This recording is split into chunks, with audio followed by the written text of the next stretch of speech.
and a very warm welcome to Bharata First. I'm Frank Rajan Pereira. You're watching Big Picture. And since you're here, I would like to thank you for your continued support. For those of you who haven't already subscribed, please like the video, subscribe, hit the bell icon, and then all notifications. Do follow our social media handles for all the latest updates, and you can also subscribe to our newsletter to get some incisive content. The Bharata First team runs a daily Big Picture quiz. Please do participate by going through the description and Big Picture videos. Here are the UPI IDs for those of you who would like to come forward and make a contribution. A small contribution that you make will be a giant leap for us to keep bringing you this content. So do continue to show your love and support. All the information is in the description of the video. So please go through it. There are some additional must-see recommendations as well. So don't miss it. Now on to the discussion. External Affairs Minister S. Jaishankar on Tuesday chaired the meeting of BRICS Ministers of Foreign Affairs through video conferencing, where the participating ministers spoke on social and economic impact of the COVID-19 pandemic. The ministers exchanged views on furthering intra-BRICS cooperation on three pillars of political and security, economic and finance, and people-to-people and cultural exchanges. The ministers also exchanged views on social and economic impact of the COVID-19 pandemic. The leaders also discussed the need for reform of the multilateral system. The delegates exchanged views on the global and regional issues of concern, sustainable development, countering terrorism, besides discussing ways to enhance intra-BRICS cooperation. In this edition of Big Picture, we will analyze the BRICS Foreign Ministers Meet. Joining me on the program today are Harshvi Pant, Head Strategic Studies, Observer Research Foundation; Swaran Singh, School of International Studies, JNU; and Jitendranath Mishra, former ambassador. Thank you to all my guests for joining me on this edition of Big Picture. Ambassador, let me start the program with you first. Let's try and understand and analyze the key takeaways from the BRICS Foreign Ministers Virtual Summit. Well, there are two kinds of takeaways. The positive one is quite obvious. There is an addition, there is something new, which is the standalone joint statement, which I have seen on the reformations of the international multilateral financial system. Now, this has been talked about in all the BRICS summits in the past, right from its inception. But a standalone, a separate statement is a strong political statement. Is it going to happen? We'll come to that later. But this is something very positive, because India, as well as other countries, have been talking about these reforms with more shares in the voting rights in the IMF and the World Bank, etc. And is it going to happen? We don't know. The other thing is that China is a P5 member. The thing about the United Nations UN reforms, it's also talking about financial reforms, and there is also a discussion in the joint statement about reforms in the United Nations system. The entire spectrum, right down from Security Council reforms to General Assembly, ECOSOC, and everything else, Human Rights Council, all that. So is that going to happen? That's a big if. Now, this is positive on the face of it, but this has been talked about in the past. It's not something new. And there is, of course, the counter-terrorism initiative, the international convention, the comprehensive convention on counter-terrorism. India has been talking about it for at least 30 to 40 years. And we have been part of that discussion, and I have also been involved in that personally in the past. Well, it is a continuing and a forever discussion. Is it going to happen? Big question. I'm not coming to the results. I'm only talking about what's new. Now, you have 41% of the world's population, 24% of the world's GDP, 16% of world trade. This is within the BRICS. But the question is for India, with the kind of reforms stalling in India, with our economic reforms stalling because of our very fragmented democracy, if I may use that word. It's very difficult to get everybody together. We need something really big, a big bang reform moment like we had in the 1991, 1992. That moment isn't going to come because we are importing much more than we are exporting to BRICS. We are exporting only 9% to BRICS and importing something like 18 or 20%. That is intra-BRICS trade. So the balance is very much skewed in China's favor. And so are these initiatives going to happen? Of course, there is also talk about the international system and the main problems such as, well, Iran, Syria, Yemen, and you name it. Everything is there. Everything is on the table. Now, if you compare this with the BRICS summit statement, say, of 2019, it's exactly the same. All these issues have been very much on the table, and I think they'll continue to be on the table, because the problem always is that in a multilateral forum, you have a minimum common denominator. You have a minimum agreement on what you can agree on, and that's not enough to really get things going. Absolutely, absolutely. Professor Soren Singh, let me bring you into the picture now. Let's understand this from this perspective, and take the points that the ambassador is making forward. Have we seen the kind of progress that we would have liked to see as far as the BRICS is concerned? I think if you look at the very theme of this year's summit meeting, which talks about BRICS at 15 in terms of continuation and consolidation, to me it looks like more continuation, as Ambassador Mishra just mentioned, rather than consolidation. The very structural challenges that BRICS is facing today are quite upfront right now. We can notice them. What was the most important issue when foreign ministers were meeting, towards which they would like the summit meeting to take certain decision? They are home to almost half of humanity, and we are facing pandemic. And major countries affected are Russia, Brazil, India are part of BRICS. You remember when we had the SAARC summit meeting convened by India, what is the first thing they did? Set up an emergency fund. And India took the lead. Now, China is the inordinately large economy. There is no such action. In fact, they had created way back in 2010 in Johannesburg Summit a BRICS Research and Vaccine Research and Development Center, which is still to be revived. So largely what you see, and good that at least a joint statement is there in which almost everyone could put whatever they wanted together rather than giving any coherent direction to where they want to go. So India obviously could put in territorial integrity and sovereignty to be respected. Russians could emphasize on sort of solidarity and structural changes, etc. So each country could bring in things they wanted into it, and of course, a sentiment of support to the India South Africa proposal at the WTO to give waiver to these intellectual property rights in case of vaccines and medicines to deal with vaccine. That shows that Brazil is now at least silent on that issue and had abstained earlier compared to completely opposing the proposal initially. So given the fact that in middle of pandemic, these majorly affected countries are pursuing very, very varying strategies, there is no coherence, there is no consolidation here visible. So to me, I think it's kind of a half glass full in which, the certain issues like terrorism is a continuing issue, as Ambassador just mentioned. Structural reforms are a continuing issue. They are even talking of human rights and other issues, but they are not able to hit upon the most important issues of A, health crisis and economic resilience. China is the only country which has shown 2.3% growth rate last year, as they claim, reaching 15.5 trillion of an economy.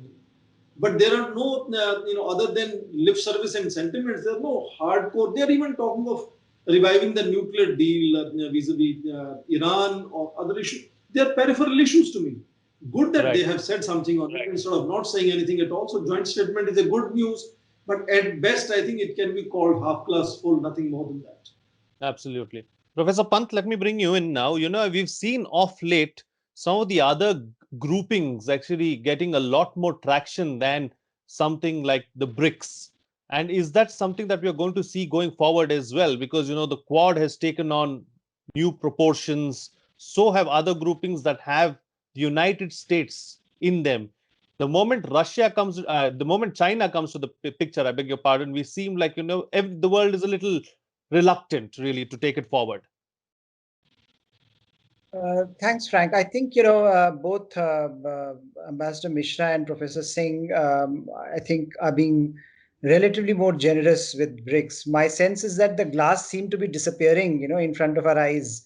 it neither looks to half full to me nor half empty. It just I think being blown away by the winds of by the gale of change that we are witnessing in international relations.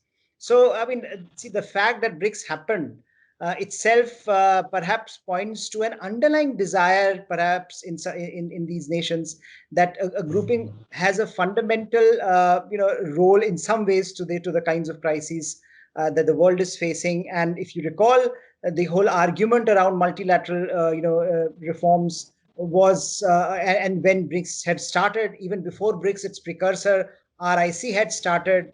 This whole idea was to look at multilateral reforms, institutional reforms, global governance reforms from a different perspective, from the perspective of non-Western nations. Now, over a period of time, what has happened is that has morphed into something very different, where China's centrality and China's aggressive posture are actually diluting some of that convergence, initial convergence that we had seen. So in some ways, BRICS was always an artificial construct. It was an investment analyst decided to coin a term, and geostrategists rallied around it. Without having a core of idea around which to move forward. And therefore we have always seen, if you read the statements, there has always been an artificiality to those statements, because there was a push that we need to prove ourselves, that BRICS has to prove that it is worth it. And I think the fact that there is a statement on, as Ambassador Mishra was pointing out, on multilateral reforms, seems to me to be an attempt to once again prove that relevance remains, that at the end of the day we started with this and we'll continue to probe this issue, and we will continue to talk about this issue, which is, I think, fair enough. But the larger aspects, which I think Professor Singh pointed out, that we are witnessing so many changes, so many challenges which are in our face, which are palpable to these countries in their day-to-day dealings, not to address them, not to talk about them openly, not to carve out a response at this moment in time about the pandemic or about economic recovery, seems to me to be skirting away from the responsibilities. And I don't think that is unintentional. I think there is a certain reluctance on the part of these countries to actually build a coherent argument about BRICS's relevance today, because that relevance is declining, because that relevance is being questioned by various stakeholders in these countries. And I think institutions rarely, or platforms rarely, disappear. And BRICS can also continue forever. But the argument is, as you were pointing out, we are now in a stage where different coalitions, different kinds of minilaterals, other minilaterals, are perhaps becoming more potent, because they, from individual countries' perspective, perhaps are able to target or address the challenges that we are witnessing today much more seriously. So therefore, Right. some of these platforms will perhaps gain greater traction. It remains to be seen whether BRICS in its present avatar can work together. My sense is that it will be very difficult, given the challenge that India, for example, is facing. And I think if the present trends continue, then you're looking at an institution, at a platform that will continue to drag on, but without bearing any relevance to what is happening in the wider world. Absolutely. Ambassador, let me take this particular point forward with you as well. The BRICS can continue forever, like the professor has just pointed out, but will we limp across the finish line? Or will we be in a situation like how SARC is in right now, or will we see something constructive being done through the BRICS? Well, I'd like to say that I am in agreement with Professor Pant. I never said that the glass is half full or empty. In fact, I refrained from commenting on what all this means. I said that'll come later. I only talked about what seemed to be the positives. And I absolutely agree on that with Professor Pant about limping along. And the glass, in the law of physics, anything can change, half full or half empty. But in international relations, there are some profound things that are so solidly entrenched that it's short of a tsunami or a catastrophe geopolitically, is very difficult to change things. Change is always gradual. Now, what are the issues? Let's talk about the COVID vaccines initiative. What is so new about it? Now, the USA has already given a waiver on the vaccine intellectual property rights. They have offered the waiver, but they have not offered the waiver on the raw materials. which is key. Without the raw materials, you don't have vaccines. And I believe there are, I think, 280 components in the COVID vaccine. Now, most of the intellectual property rights lie with American companies. So America is the key, not BRICS. BRICS is very peripheral. So we have to work with the US. Do we need BRICS for this vaccine initiative? The answer is a very clear no. There are far more important countries like the US. Now, of course, the US uses Chinese APIs, but China also uses US APIs for their vaccine, COVID vaccine and other vaccine manufacturing. So it's a kind of a give and take situation. So that's number one. Number two, when we talk of reforms in multilateral institutions and limping along, of course, it's very easy for BRICS to say, oh yes, we want a UN reformed Security Council, we want a reformed ECOSOC and all that. We've been hearing this. There is now a text-based negotiation on permanent membership of the UN Security Council, the expansion of permanent membership. A text-based negotiation took 4 or 5 decades. Now that text will go on being negotiated forever. BRICS will have very little to do with that. And why would they? You know what? The Chinese and the Russians. I'm reading the joint statement. I quote: the importance they attach to the role of Brazil, India, and South Africa in international affairs, and they supported their aspiration to play a greater role in the UN. This is as far as China has ever gone in bilateral talks with us. You know, they support India's aspiration to play a greater role. Nothing could be as vague as that. It means nothing. Now, has the Chinese ambassador or the Russian ambassador or even the other 3 P5 ambassadors ever made a statement on the floor of the United Nations in the General Assembly or the Security Council that we support India's aspiration or Brazil's aspiration to become a permanent member? They will never do it. So there is something very unreal and very surrealistic about these kinds of discussions and these kinds of statements. It's not going to happen. And then the question is whether, do we need BRICS for all these things? We don't need BRICS. We got Quad. Now, 1 billion vaccines to be manufactured in India. The External Affairs Minister was in the US the other day. And I don't know the details, it's not in the public domain, but surely this was discussed. Now, it's not going to be an easy task because, as I said, there are, will the US companies allow the US government to give waivers on components, on raw materials, intellectual property rights? Giving a waiver on vaccines is very easy, but it means nothing. Now, these are very hard issues, and BRICS is very, very peripheral to this discussion. So therefore, I agree with Professor Pant. And I agree with you that we are going to limp along. Well, we've had so many international institutions, so let's enjoy it. While the going is good, let's have BRICS and have a party. But we have so many forums with the Chinese, with the Russians. Now we have a 2+2 with the Russians, which is very important strategically. So unfortunately, we are still in a Westphalian world. I have 2 academics here, where the nation state runs supreme. It is supreme. We are not in a truly multilateral world where there is a world governance. That's the reality of the international system. And let's be real. Therefore, even from the perspective of multilateralism, because the world is structured still in terms of bilateral relationships where all the action takes place, it's not going to be easy for BRICS to really add any real value. Absolutely. Professor Swaran Singh, so what's fundamentally wrong really as far as the BRICS is concerned? And do the BRICS nations really want to sort out what the problems are? Let me say what is fundamentally or structurally under threat as far as BRICS is concerned is the original dream of why BRICS was first of all conceived of. These were fastest growing economies and also representing largest economies in their respective regions.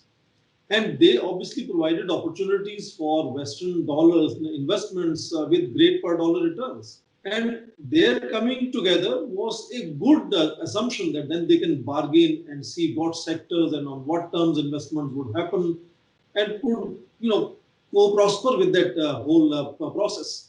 That original dream obviously stands fairly undermined, not only simply because of their enormous disjunctions, but now particularly in midst of the pandemic, which has hit them in terms of health, sectors being overwhelmed, but particularly their economies, which was the main lever of strength of their coming together, are also hit upon, other than Chinese, for example. So yes, that original template stands very clearly undermined. But that does not mean that entire BRICS, is becoming kind of something which will kind of be kind of completely marginalized. I don't think so, because there is another element of BRICS, which was to create a parallel space for alternative voices. And that part still stays valid. They may not be fully able to emphasize and make it actionable at this stage, but that element of the character of BRICS has not completely disappeared. And let me give the credit where it is due in that sense of why I called it half glass full, because they may not have been able to achieve something actionable in that sense, but they have developed consensus, demonstrated consensus, at least in terms of their wish list. So on that, I would still consider that it's not something that means nothing happened in that meeting at all. Had they not come about with any joint statement, of course, that would have been worse. But they were able to come out with a joint statement, even if haphazardly putting it across all various items on it as much as possible. But they have come about with that kind of statement. And expectation was that other than, Joe Biden today is saying he's going to support India's proposal of giving waiver to vaccine and medicines intellectual property rights as far as pandemic redressal is concerned. So that has silenced Brazil already, but we already know 2 of the vaccines are produced in Russia, Sputnik 2 versions. And we may have all kind of questions, but Sinopharm is another vaccine which is going around the world. So it's not only that China and India are the largest producers of vaccines, and South Africa also is largest producer on African continent, but they also have produced their own. India has produced Covaxin of its own.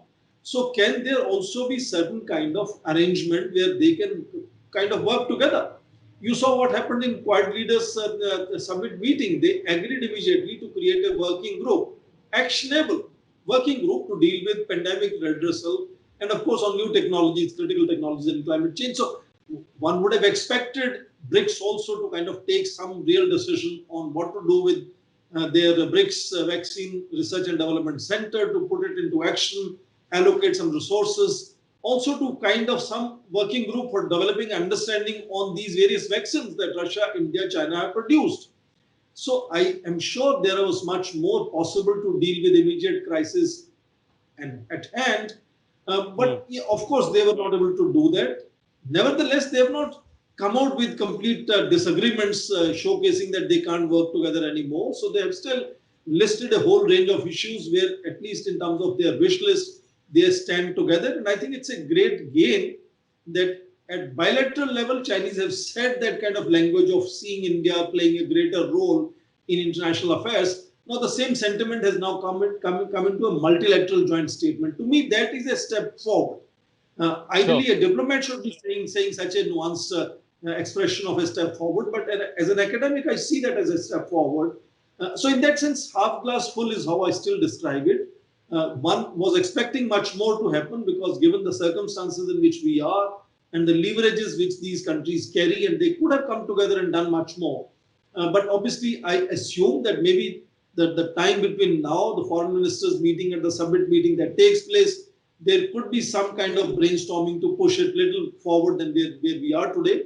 But that would throw up its own challenges. You see, given India-China relations, we also have to consider whether Chinese President Xi Jinping would be willing to come here and sort of showcase that solidarity with India. China is the next year, incidentally, so their presence here in the summit meeting is very significant. So there will be both tactical, of course, large visionary challenges for the BRICS summit this year. So I would still consider it, as I said, half glass full. They have not really not achieved anything at all. Our expectations were higher, but of course, that is where the half glass full statement comes from. Absolutely. All right. Professor Pant, do you at some level believe that this could be a lull really as far as the BRICS is concerned? Because like Professor Singh was pointing out, that when it was started and why it came together, it was the biggest thing going around at that point in time. Now, of course, we don't seem to be even making a small noise about where the BRICS is. But could this be a period of lull, and we could see something going forward, and BRICS really taking off the way we would like it to? Frank, I don't know, frankly. This is not to say that I had great wisdom at any particular point in time. From the I wrote it back then also that it's very unlikely that BRICS is going to make any significant contribution, given the fundamental differences among countries that are part of BRICS. I do not see a natural synergy here, I'm afraid. I do not. It's an artificially constructed. I mean, yes, we are so much part of world's population, so many, we can control together so much GDP, but that does not make us natural partners. And if there is, if we are trying to create something where we are forcing different kinds of countries to come together and make a contribution, yes, they will come up with something that will, it's very easy to come up with an agenda. I think Ambassador Mishra would agree with that. Diplomats can do anything. They will always come up with a statement that will satisfy everyone. But at the end of the day, and as an institution, as a platform, how do you see its evolution? And I have forever argued that I don't, I've never seen it being doing anything great in international relations, and I'm afraid that seems to have been the record of BRICS so far.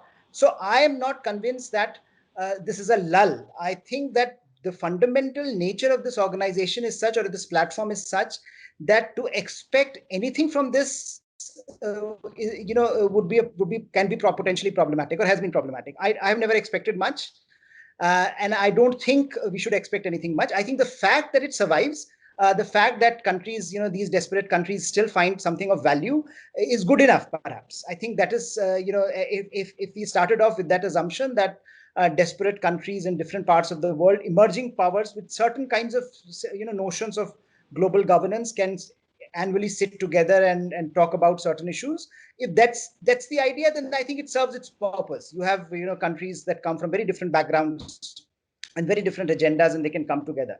But the problem is, as I think Ambassador Singh, Professor Singh pointed out, the challenge now that we are, you had in episode like Doklam.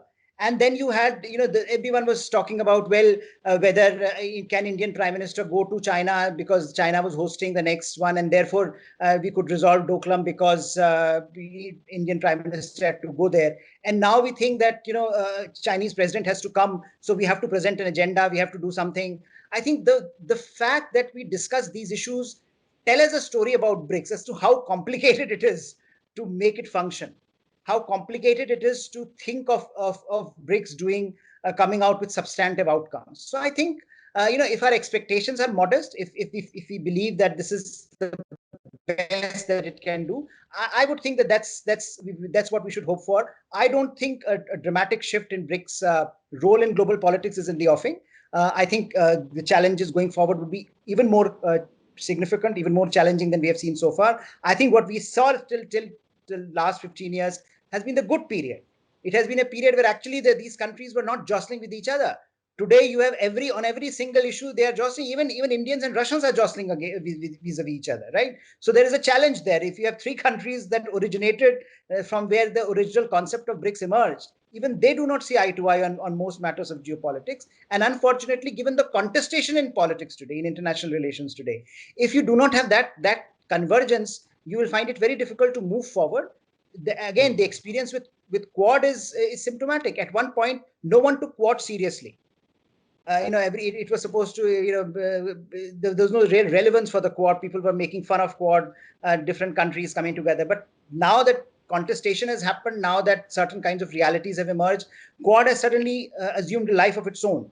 For BRICS, right, I think the challenge is, where does it get that life where it can move forward with substantive outcomes? I'm not particularly optimistic that it can achieve much. Sure. All right. Time to get quick closing comments from all the panelists with the best way forward. Starting with you first, Ambassador. Well, I'll just come back to 2 points made by Professor Pant and Professor Singh. I agree with Professor Singh that to put this bilateral discussion about UN Security Council reforms, India needs to play a greater role in international affairs. Well, putting it in a multilateral framework is a step forward. But once again, the problem is, as Professor Pant said, diplomats can spin agendas. They can write agendas that satisfy everyone, but in the end do not satisfy anybody. because it doesn't really promote what you really want to do. So that kind of thing becomes a camouflage. But my closing statement here would be that, yes, Russia, just jostling with Russia. Well, BRICS is, will BRICS be able to moderate the building alliance, near alliance between, which is very pragmatic and very tactical, between China and Russia? Now, that's a matter of great concern to India, but will BRICS be able to moderate that? I'm very doubtful. China is so dominant within BRICS, whether it's economy or anything else. Look at the new development bank.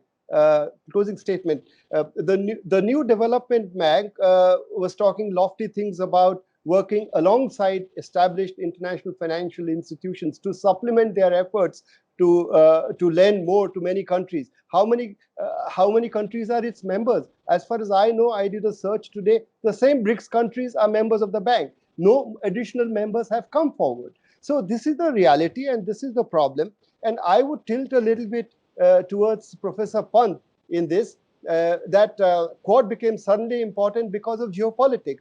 There has to be some geopolitical development of a tectonic nature for BRICS to play that kind of role. And I don't think it's going to happen for political, strategic, economic, and even cultural and even demographic reasons.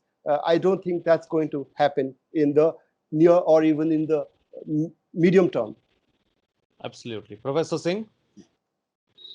I wouldn't kind of think BRICS has lived its life.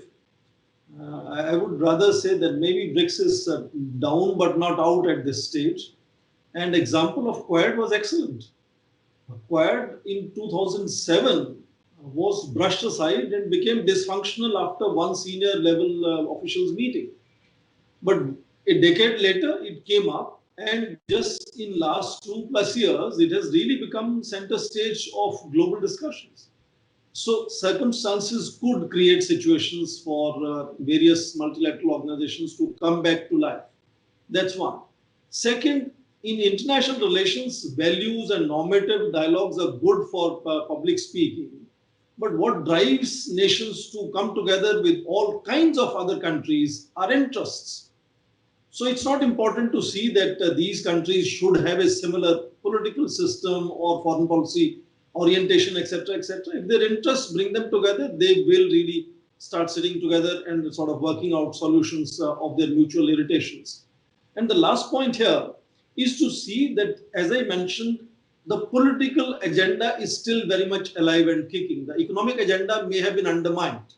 Not fully undermined, because the only economy which has been thriving even in pandemic is part of BRICS. Now we have disjunctions within BRICS, of course. So economic agenda is not completely dead, but it is dormant, let us say. But political agenda is very significant. In international system, right now it appears that most countries are drifting towards United States. And we are moving towards United States-led global initiatives and structures. You definitely need an alternative voice, and that space becomes indeed far more significant to protect. And that is where Russia, China, India, Brazil, and South Africa added to it would have a very critical role to stay on and occupy that space. Because the other alternative of G2, either as coming together or becoming adversaries, is much more dangerous than BRICS playing the cushion in having that alternate voice where China and Russia can still have their steam off, gradually can release their steam, share their ideas and views and push their agenda. And in that sense, the political role remains extremely critical for BRICS to survive. So therefore, in middle of pandemic with varying strategies, disjunctions and other problems, bilateral irritations, yes, it may be dormant at this stage, but I think in the international system, the critical need to have a structure like BRICS is extremely significant. And I think these countries will come to understand that their own future in terms of their own rise and having a voice in international system would require them to sort of strengthen organizations like BRICS or Shanghai Cooperation Organization, or where alternative voices can still be influential in international decision making. So in that sense, BRICS continues to be critical. At this stage, as I said, it may not be playing very very role. It looks like sort of not very active, but Right. it has a very significant place in the international system, and it will come back to occupy that. And Professor Pant, close the show for us with your concluding remarks. Just taking forward what Professor Singh was saying, my sense is that if national interests, of course, predominate, and foreign policy making is always about protecting national interests. And at this particular point in time, I don't see a convergence of those interests. And therefore, the assessment that I would make is that if that convergence is missing, I would find it very difficult to argue that BRICS can potentially move forward. Certainly, that convergence was actually never there to begin with. I mean, whatever we say of Sino-Indian relations, they've always been competitive, if not adversarial. Now, in the recent past, they have become openly adversarial. So the challenge is, how do you navigate those issues? If you can do it through BRICS, I think if India feels, I think I'm talking particularly from the point of view of India, if Indian policymakers feel that BRICS can provide that heft, I think BRICS can survive and will play an important role. If they think that alternatives are needed, which I think what increasingly we are realizing that we need alternatives like Quad, then I think we will move away from BRICS, and so our investment in BRICS will decrease, if not decline. And I think that is the challenge that I think BRICS face, is that how do you continue to be relevant at a time when, from the point of view of India, the contestation with China is becoming more and more potent, and how do you then preserve your space vis-a-vis China, if as part of BRICS? Do you want to completely move away from BRICS, or do you want to use BRICS to a certain extent? My sense is that an assessment is rising that BRICS cannot play that kind of a role that perhaps some in India envisioned when BRICS was formed. And I think so the challenges might be much more significant than the substantive outcomes that many of us would desire. Absolutely. All right, gentlemen, we'll have to leave it at that. Thank you so much for joining me on the program and putting things into perspective for us. So what's coming out of this discussion is that despite all the differences, the BRICS has done well to come out with a joint statement. Continuous jostling among member states is not allowing goals to be fulfilled. China's aggressive posture is not helping things as well. There is a lot of artificiality in the statements, and the diplomats have done well to spin agendas that don't reflect the real sentiment. There is nothing fundamentally common between the five nations, and the geopolitical events of recent times are pushing the grouping to stay relevant. Once again, thank you for your continued support. For those of you who haven't already subscribed, please like the video, subscribe, hit the bell icon, and then all notifications. Do follow our social media handles for all the latest updates, and you can also subscribe to our newsletter to get some incisive content. The Bharata First team runs a daily Big Picture quiz. Please do participate by going through the description in Big Picture videos. Here are the UPI IDs for those of you who would like to come forward and make a contribution. A small contribution you make will be a giant leap for us to keep bringing you this content. So do continue to show your love and support. All the information along with some must-see recommendations are in the description of this video. Please go through it. That's it from me. See you again next time.